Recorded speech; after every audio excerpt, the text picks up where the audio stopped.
विजय झाला, चौथ्यांदा त्यांना चौकार मारलेला. आपण याबद्दल काय सांगाल? मी गणेशदास गायकवाड, प्रवक्ता युवा स्वाभिमान पार्टी. आज जो रविभाऊ राणे यांनी चौकार मारला हा निश्चितच विजय होता आणि प्रचंड बहुमताने निवडून येण्याचा आम्हाला आत्मविश्वास होता. कारण या लोकसभेमध्ये नवनीतताई राणा यांचा जो पराभव यांनी थोड्या मताने केला, जे लोक स्वतःला मुख्यमंत्र्याच्या रेसमध्ये समजत होते आणि सालेहो शिवाय भाषा वापरत नव्हते, अशा या माणसाला साले म्हणताना लाज का वाटत नाही हेच मला कळत नाही. अरे बाबा, हे निवडणूक आहे, शिवगाळ करणं हे मानवताचा धर्म नाही आहे. तुम्ही 3-3, 4-4 वेळा आमदार झालेत तरी तुम्ही शिव्या तुमच्या तोंडी आहेत. म्हणून समाजाने आणि जनतेने मतदारांनी त्यांना धडा शिकवला आहे. आणि त्या बाईने सुद्धा अत्यंत घाण शब्दामध्ये आमच्या ताईला म्हटलं, ते बाईसुद्धा चौपट झाली. अशा प्रकारचं जे वातावरण निर्माण झालं, नवनीतताई राणांचा जो पराभव, अत्यंत वाईट अशी परिस्थिती आमच्या सर्व जनतेवर आली होती. सर्वांना असं वाटलं का हा असा कसा पराभव झाला, म्हणून त्याचा बदला म्हणून सर्व अमरावती जिल्ह्यामध्ये लोकांनी त्याचा पराभवाचा बदला घेतला आणि प्रचंड बहुमतानं महायुतीचं सरकार यावं यासाठी सर्वांनी प्रयत्न केले.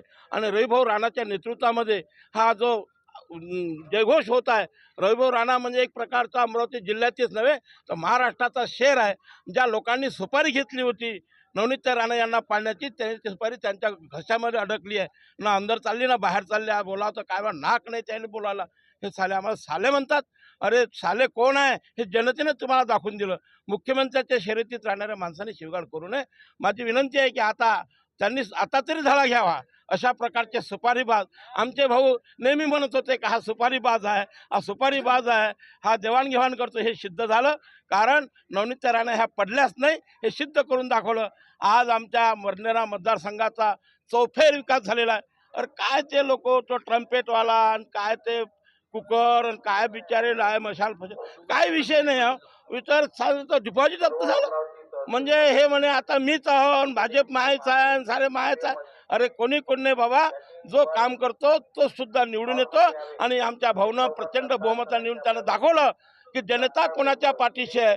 दलित समाज, बौद्ध समाज, मातंग समाज, उपेक्षित समाज, पाटील समाज सर्व प्रचंड मतानं भाऊच्या याचा. काही लोकांनी प्रोपगंडा केला होता की पाटील समाजाचं मत मिळत नाही, परंतु पाटील समाज सुद्धा प्रामाणिक राहिला आणि त्यांनी सांगितलं की आमची हे पाटीलकी अशा प्रकारची नाही, आम्ही कामाच्या माणसासोबत आहोत. पाटलांनी सुद्धा आपली लोक म्हणत होते की हे आता आपल्याला मत देत नाही, परंतु पाटील समाजाने सुद्धा भरभरून मत दिलं. काय विनाकारणचा बागुल बुवा केला होता. बौद्ध देत नाही, पाटील देत नाही. अबे कामाला मतं भेटते, जातीला मतं भेटते काय? हा माणूस कामाचा आहे. सभी नटो का एक ही पाना, उसका नाम है रवी राणा.